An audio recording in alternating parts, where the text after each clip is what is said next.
Ever wonder where to shop and eat and get a drink like a pop culture nerd in Los Angeles? Well, from comics to thrifting to donuts and diner booths, this episode is my highlight reel of where we shop, snacked, and soaked up magic across LA. Welcome to Pop Culture Passport, your ultimate guide to quirky and cool destinations across the US. I'm your host, Beth Scalacci, aka the Roaming Yeti, here to help you dive into the world of theme parks, uncover film and TV locations, and explore quirky museums, roadside attractions, and legendary venues that capture the heart and soul of this unique country. So grab your pop culture passport and let's discover destinations that resonate with your interest, not just with what's trending on social media. Are you ready? Let's roam! Welcome back. Yes, I am still talking about our trip to Los Angeles last year, but this one's a little bit different. I wanted to share some of our favorite pop culture finds, but from a shopping and dining point of view. Um, some of these are pop culture gems for what they sell, and some because they've just shown up on screen. And while some, they're just iconic LA stops. So let's go shopping first. Our first stop is Golden Apple Comics on Melrose. Now, Golden Apple Comics has been selling comics since 1979 when founders Bill and Sharon Leibovitz turned their love of pop culture into an LA empire. Now, this is something that I found really fun. That the name doesn't come from like some deep cut of comics or something like that. It came from the fact that Bill and his original partner, Tom Smitham, simply took over a building that belonged to a bag company that was also called Golden Apple. And they just decided to stick with the name. It was too good to waste. So, what started as a small neighborhood shop on Melrose quickly became the comic shop to the stars. And today, Bill's son Ryan runs the flagship location, which has moved just down the street in 2006, and it sits right across from Pink's Hot Dogs. So, over the decades, the store has hosted, all the big names of the industry, everyone from Stan Lee and Frank Miller, and took iconic modern day stars like Kevin Smith and the cast of The Boys. Now, the reason we stopped in there is I had been purchasing from this shop online. And when Disney did a What If crossover for like their 100th anniversary, so it was like the Disney characters on famous Avengers comic books. So when they were being released, I was looking for a place that I knew I could order them from. It was, I looked at a lot of places, and this because of its family-owned business and the amount that they had, like their inventory. I just kept purchasing from them. So I knew when we were in LA, I had to stop by. Now, here's here's where Beth pulls a Beth. Due to their inventory, I thought the store was going to be much bigger. Like I just had this idea that it was going to be huge. Um, sort of like a house of guitars, but in Los Angeles with comic books. Never crossed my mind. Beth, there's a warehouse, right? Yeah. Oops. Sorry. So I went up to the nice gentleman working and showed him a picture. I'm like, this is what I'm looking for. He's like, oh, let me look. He's like, no, it's not in the store. It's in the warehouse, but we can have it delivered to the store. I was like, well, I don't know if we'll be back to the store, so I'll just have it shipped to the house when we get back. And which I did. But the shop is great. It's so cool. It just has a lot of stuff. But if you are like specifically wanting to order and pick up, order it ahead of time. You can pick it up at the store. And I they just package if you're ordering stuff online from them, they package it so well and securely that I just I was really happy we got to stop in there. And I think you should too if you're into comics. So, just down the street from the Hollywood Walk of Fame, sits a store that's been collecting the written history of entertainment since 1938. And That is Larry Edmunds' bookshop, and it's the last survivor of what used to be called Hollywood's Booksellers Row. Now, originally it was a general bookstore, but it was the legendary owners Milton and Git Lebowski, you know me and names, I'm so sorry, who shifted the focus entirely to cinema theme in the 1950s, and it became a mecca for film lovers. Now, if you've ever dreamed of browsing through scripts and biographies and vintage movie posters that feel like they should be in the museum, this is your place. You can just go crazy. It's the ultimate hangout for film historians and directors. And apparently, Quentin Tarantino is such a fan that he actually had the shop's 1960s era facade recreated for his film Once Upon a Time in Hollywood. So today's owner, Jeff Mantor, who used to work there as a stock boy, he's kept the legacy alive. And it's a place where you can find um, treasures, like I said, like film stills and signed books and just every kind of, stories about Hollywood, technical books.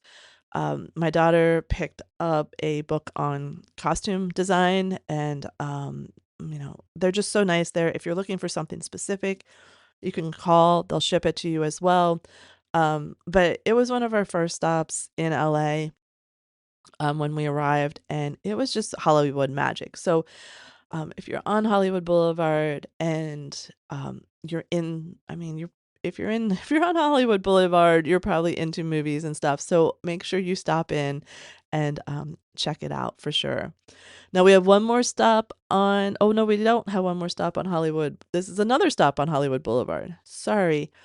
Um, the Funko Hollywood on Hollywood Boulevard. When it opened its door in November 2019, it wasn't just a store, it was an experience, and it still is. It spans a massive 40,000 square feet space, and it's part retail, part pop culture museum in my mind.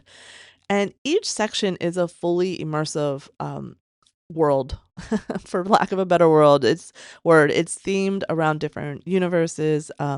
You can dodge a T-Rex in the Jurassic Park area. Um, you can even pose with a massive Kool-Aid man. You can see who shoots first in Star Wars. But yeah, it's a lot of fun. Total nostalgia. Arguably, I would say it's one of the most Instagrammable spots on Hollywood Boulevard. Um, whether you're just a hardcore collector or you're there for the photo ops, it's really impossible not to feel like a kid again. I've talked about this place before, but we did make a return trip since we were on Hollywood Boulevard, and it's just such a fun place to walk through. Um, I still, I still love the Funkos of the advertising mascots. But again, I was good. I didn't pick any up. But like I said, even if you're not a collector, stop in. It's a fun time. Now I'm heading to our last stop on Hollywood Boulevard, and that's Amoeba Music. If vinyl is your love language, you can't skip Amoeba Music. Now, it was founded in 1990 in Berkeley, California, and Amoeba quickly became a California institution. So, for years, they had a massive Sunset Boulevard location. And when that building was slated for demolition to make way for high rises, it felt like the end of an era. But in April 2021, Amoeba rose again, opening a massive new space right there on Hollywood Boulevard. Now, this new store carries on the legendary tradition, endless aisles of vinyl and CDs and rare Blu-rays. Um, but it's so cool. It's the kind of place that you can find a $3 bargain bin, or a $300 collectible. But it's it almost felt like community. Like it's just a place where staff knows every popular pop star, but also every obscure B-side, and where legends have stopped in. We stumbled upon this place and we're so happy we entered. It was not gonna lie, based on its location, we were like, Oh, okay. Well, this might be a little more touristy than we were hoping to, and they would have high prices. No, the prices were great. They were standard prices, great selection. Like I said, super helpful staff. My daughter even picked up a really rare CD that she wasn't expecting to find. And again, it was, she looked online at some places and it was the same price. So if you are a music fan, definitely stop in there and check it out. So our next stop is in downtown LA, and if Golden Apple is for comic fans and Larry Edmonds is for music buffs, the last bookstore is for, I don't know, all of us who are dreamers and bookstore lovers, and it is just it's a definite must do. Um, it was originally founded in a small loft in 2005, and the store then moved into its current location, which is a majestic 1914 bank building in 2011. Now, founder Josh Spencer gave it its name as a tongue-in-cheek response to the rise of digital readers. If physical books were going to extinct, he wanted to be the last man standing, thus, the last bookstore.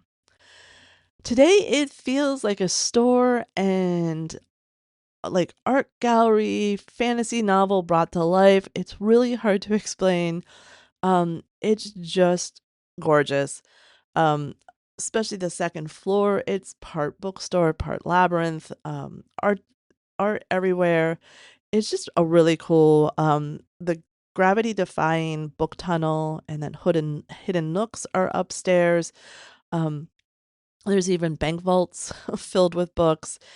It was just a joy to walk through, and it's, a literary landmark that also doubles as a community hub. And in true LA fashion, it has been immortalized on the screen in films like Gone Girl. So it's a reminder that even in our digital world, there's nothing quite like the smell of old paper and the magic of a physical story. Um, we walked through, we wandered through there for a lot.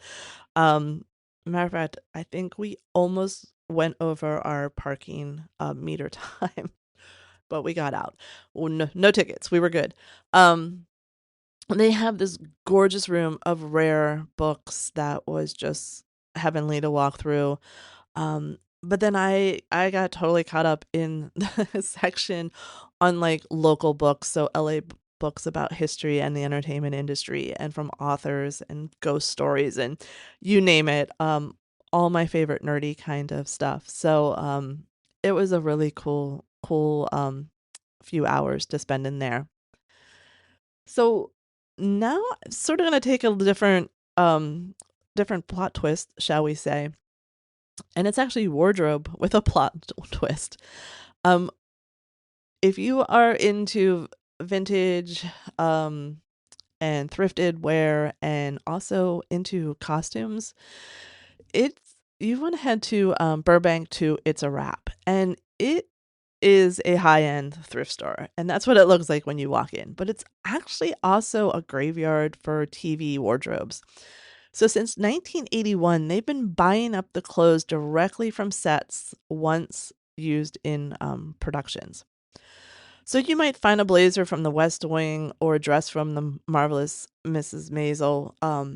Every piece in there has a tag that has a little code on it.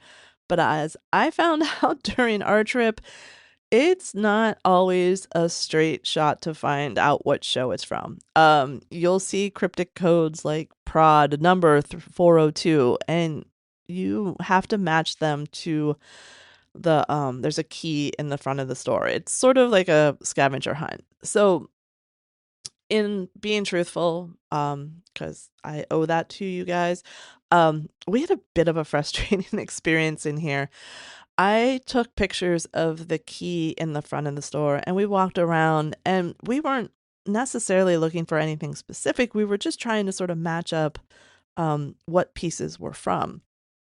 And I tried to match up, but the tags just weren't matching up with the codes I found on the key. Now, could I have asked someone for help if we were looking for something specific? Yes, and I would've, but we weren't. We were just sort of walking around. But the store has gorgeous clothing, like, gorgeous clothing.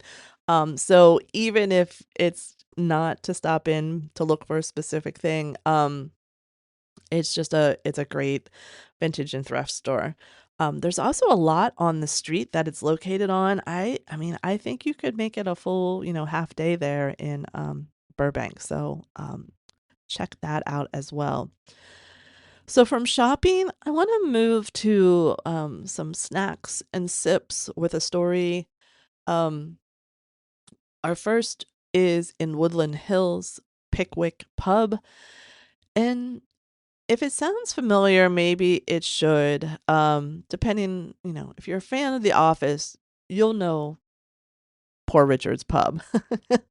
So, tucked away in Woodland Hills, the Pickwick Pub served as the real world stand in for Poor Richard's Pub in The Office. And this is where the Scranton gang went for happy hour.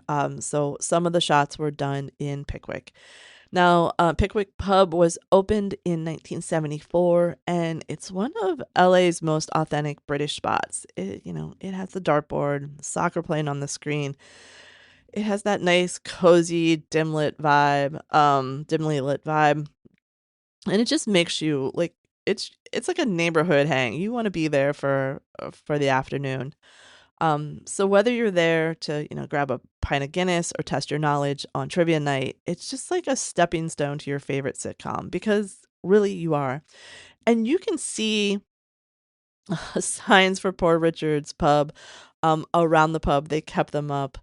The food is great, and our server ended up being one of the family of the owners, and, she was telling us, about the episode that was shot there. She's like, "You can see my shoulder." So we had a fun conversation, talking about that.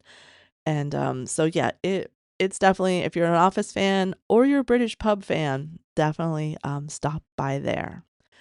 Now, we are going to head back to, Hollywood Boulevard for the next stop, and this is Scum and Villainy Cantina. And the unofficial slogan of it is "Where nerds come to drink." And I think that probably tells you everything you need to know. Now, it started as a pop up in 2017, inspired by Mos Eisley's cantina from Star Wars. And it became so popular that the owners decided to make it a permanent spaceport on Hollywood Boulevard. Inside, the lights are low, the twin suns glow behind the bar, and the drinks, like, I mean, they are nerdy and named things like the Mangolorian, and they have a blue milk cocktail. Um, this place, I didn't know what to expect. We had so much fun here. It's not that it's just Star Wars fandom. You can see things from Harry Potter, Indiana Jones, and more. Um, I don't wanna spoil the fun of some of the things that you'll see, but it was like it was like walking into a laid back Oga's Cantina at the Disney parks. Here you have no 45-minute limit. Um, you can stay as long as you need to stay. And this was another place that I expected to be sort of touristy based on the theming and, the location, and maybe there's times that it is, but that wasn't our experience. It actually seemed like a fair amount of, regulars, which was a lot of fun. Um, we got a drink here and, just sort of relaxed and rested our legs after a lot of walking that day. And our next stop is Mel's Drive-In. Um, the you wanna talk about, like, classic Hollywood energy. Now, the brand started actually in San Francisco back in 1947, which was huge news to me when I looked that up. I thought it was a purely LA thing, but its LA locations are still to this day pure retro magic, chrome, neon, and milkshakes that taste like they're still from 1955, and I mean that in the best way possible. Delicious. But Mel's has that cinematic pedigree as well. As you may remember, it was immortalized in George Lucas's American Graffiti. Though, fun fact, that was at the original San Francisco location. And Lucas actually had it saved for this shoot because it was slated for demolition. So that's a little trivia night answer for you. Now, in Hollywood, though, Mel's on Sunset is a legend in its own right. Before it was Mel's, it was a 1960s hangout called Ben Frank's, where rock stars like Jim Morrison used to grab a late night bite. Um, and if you're a fan of Lana Del Rey, Mel's on Sunset is basically like a pilgrimage. This was this was so interesting to discover and then look up the details later. Lana has a long history with this specific diner. She's apparently hosted album listening parties there and even has her own rotating milkshake on the menu. So depending on when you visit, you might find the Lana shake, which I think uses a Nutella and banana concoction. But you can also play her hits right there on your tableside jukebox. And there's vinyls on the wall. It was just one of those things that really sort of caught me off guard. But I had to dive in and find out the story. So there's the story for you. It's you know, she has a tie to that place for sure. We stopped in for a beer and a dessert here, and it felt, like I said, sort of walking through that time machine. Felt like we were part of Back to the Future, and just had a really nice laid back time there. And finally, I can't end my pop culture LA food and drink crawl without the beacon of Inglewood, Randy's Donuts.